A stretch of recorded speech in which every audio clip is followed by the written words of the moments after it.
হিন্দু ধর্মে মানে মাছ মাংস খাওয়ার যে বিষয়টা, কারণ এই মুহূর্তে বর্তমান প্রেক্ষাপটে দাঁড়িয়ে এইটা ভীষণ রকম ভাবে আলোচনা হচ্ছে।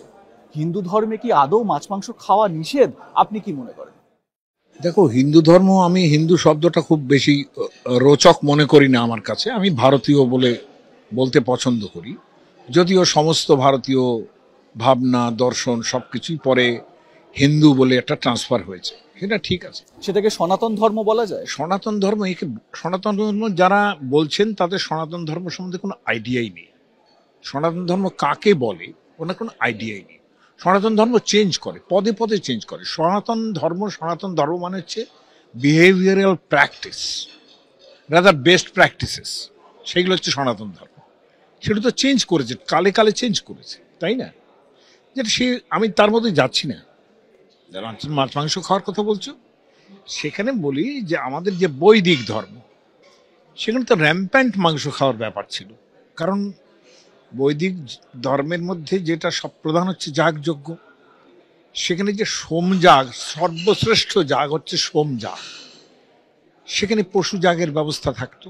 এবং পশু যাগ যদি আলাদা করে হতো, সেখানেও তো পশু দিতে হতো। এবং সেখানে কিন্তু গরুও কিন্তু তার মধ্যে যেত, বন্ধ্যা গাভী অবশ্য, বন্ধ্যা। এবং প্রধানত বৃষ, কারণ ঋগ্বেদের মধ্যে বহু জায়গায় এরকম আছে যে ইন্দ্র বলছেন, ইন্দ্রের একটি পুত্র ছিল, সেই পুত্রে জয়ন্ত নয় আরেকজন পুত্র, তার স্ত্রী প্রচুর পরিমাণ রান্না করেছেন। রান্না করে বলছেন যে সবাই এসে গেল, কিন্তু আমার শ্বশুর এখনো এলেন না। আমি কত ওকসান্ন, অর্থাৎ বৃষ মিশ্রিত যে পলান্ন, যাকে বলে পোলাও বলি আমরা, যাকে পলান্ন থেকে তো পোলাও, পল মানেই তো মাংস, তাই না? সেখানে সবাই এলেন, কিন্তু আমার শ্বশুর এলেন না। এবং ইন্দ্র এরকমও বলছেন যে আমার 15টা অন্তত 20টা অন্তত বৃষ চাই, যাতে আমার পেটের দুদিকে দুটো কুক্ষি বেশ ভরে যায়। এইরকম বৃষ কিন্তু প্রয়োজন আছে আমার। তাহলে মাংস খাওয়ার চল তো ছিলই। এবং যখন যজ্ঞ হতো, সবসময় যজ্ঞের অবশেষ খেতে হয়। আমরা যেমন ঠাকুরকে নৈবেদ্য দিলে তার অবশেষটা আমরা গ্রহণ করি, তো আমাদের প্রসাদ হিসেবে যেটা আসে, এই যে সরস্বতী পুজো গেল, সরস্বতী পুজো হলো, তার প্রসাদটা আমরা পাই। তখনকার দিনও যজ্ঞ শেষ, ভক্ষণের ব্যাপার ছিল। সেখানে যে পশু যাগ হতো, সেই পশুটির কোন অংশ কে পাবে, কোনটা রাজা পাবেন, কোনটা রাজপত্নী যিনি মহিষী তিনি পাবেন, কোনটা পুরোহিত পাবেন, এসব অংশ ভাগ করা থাকতো যে এই এই অংশ এরা পাবেন। কাজে যথেষ্ট প্রচলন ছিল বৈদিক কালে। আর রামচন্দ্র ক্ষত্রিয়, রামচন্দ্র ক্ষত্রিয় পুত্র। হ্যাঁ, এই পার্টটা খুব ইম্পর্টেন্ট। মানে আমার প্রশ্নও এটা আসছিল যে রামচন্দ্র কি এই মাংস ভক্ষণ করতেন? তখনকার দিনের ব্রাহ্মণ এবং ক্ষত্রিয় অবধারিত ভাবেই মাংস ভক্ষণ করতেন।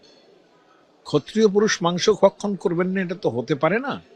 এবং রামায়ণের মধ্যে বাল্মীকি রামায়ণ, মূল রামায়ণ বলছি, ব্রাহ্মণরাও মাংস ভক্ষণ করতেন? অবশ্যই। এই যে পুরোহিত যজ্ঞের তারা কারা? কি ব্রাহ্মণ নয় তারা তো প্রধান ব্রাহ্মণ, তারা তো অবশ্যই খেতেন। দেখো, ভেজিটেরিয়ানিজমটা পরে চালু হয়েছে। আমাদের দেশে প্রথমে ভেজিটেরিয়ানিজম ছিল না, বুঝতে পেরেছ না?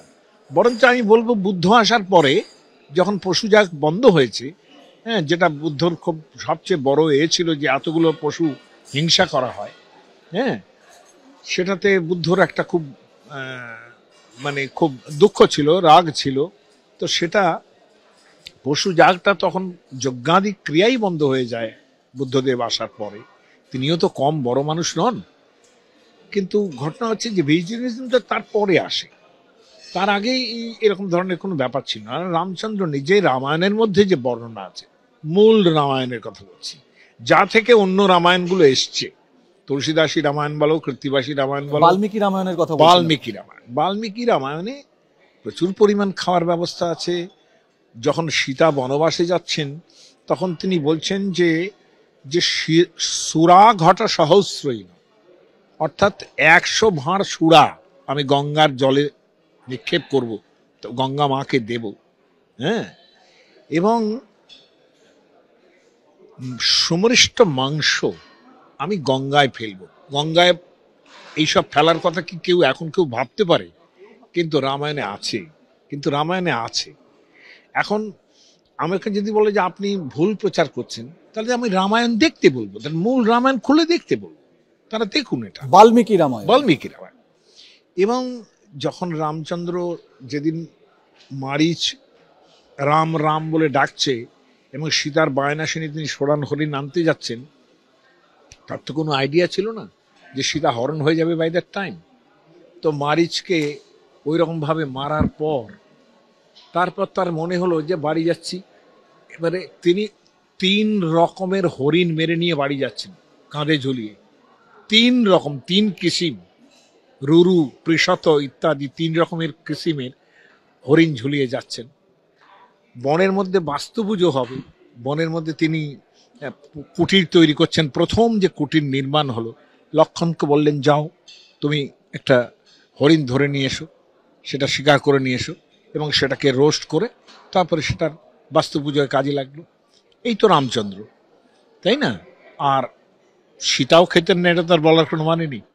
মানে আপনি যা বলছেন মাস্টারমশাই, মানে এখনকার যারা এই রাম রাম নিয়ে যারা এত লাফালাফি করে, আমি বলছি একটা কথা শোনো, ভীষণ রকম খেপে যাবে। আমার খেপে যাবে কেন?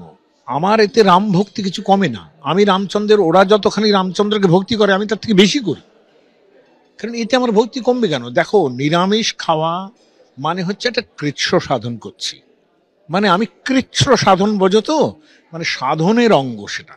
আমি রামচন্দ্রের উপাসনা করছি, আমি কৃচ্ছ সাধন করব, আমি ভক্ত। তো ভক্ত যিনি, তিনি কৃচ্ছ সাধন করবেন, তিনি নিরামিষ খান। কিন্তু তিনি নিরামিষ খাবেন মানে রামচন্দ্র নিরামিষ খাবেন, তা তো হয় না। একদমই তাই। তার যে দেবতা পুরুষ, তিনিও নিরামিষ খাবেন, এটা তো হয় না। আমি একাদশী করব বলে তিনিও একাদশী করবেন, এটা তো হয় না। আমি একটা কাহিনী এরকম শুনেছিলাম, একদম সময় সংক্ষিপ্ত, ছোট্ট করে প্রশ্ন করছি। যুধিষ্ঠির প্রশ্ন করেছিলেন যে ঈশ্বরকে বা দেবতাদের, যে আমি আমার পূর্বপুরুষদের সন্তুষ্ট করতে চাই, তাদেরকে কি খাওয়াবো? তো তারপর নাকি দেবতারা বলেছিলেন যে মাছ খাওয়াও, মাংস খাওয়াও, বা এই খাওয়ালে এতদিন সন্তুষ্ট। এটার কতটা সত্যতা রয়েছে?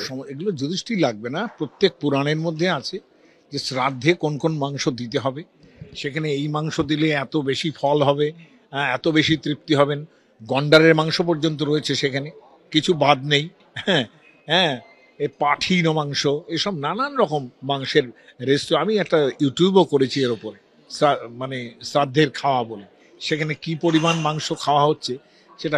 কিন্তু ওই যে বললাম যে এটা উঠে গেছে, এটা পরবর্তীকালে উঠে গেছে, কিন্তু প্রাচীনকালে ছিল না। রামচন্দ্র মাংস খেতেন না, এটা ভুল, একদমই তাই।